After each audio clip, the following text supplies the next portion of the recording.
আমি কিভাবে পাট শাক রান্না করি, চলো দেখবে। পাট শাকের জন্য মাছ ভেজে রেখে দিয়েছি, এটা চ্যাং মাছ আছে। তেল দিয়ে দিচ্ছি, বেশি তেল লাগে না।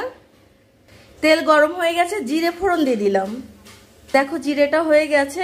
এখানে রসুন থেতো করে নিয়েছি।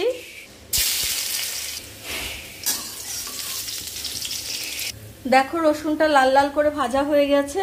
এবার 5-6টা কাঁচা লঙ্কা দিয়ে দিচ্ছি।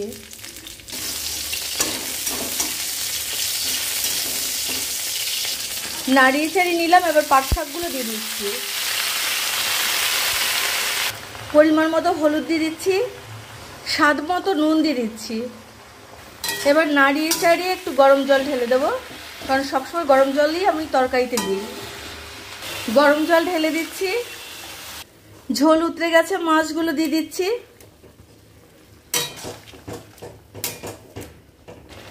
এই সময় কচি পাট শাক তো মাছ দিয়ে গামাখা ঝোল খেতেই ভালো লাগে।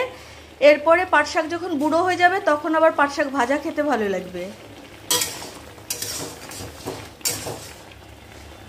দেখো 20 টাকার পাট শাক কতটুকু হয়ে গেল। তোমরা কারা এইভাবে গামাখা ঝোল খাও মাছ দিয়ে পাট শাকের ঝোল, আমাকে কমেন্টস করে বলো। ভালো লেগে থাকলে লাইক, কমেন্ট, শেয়ার করো।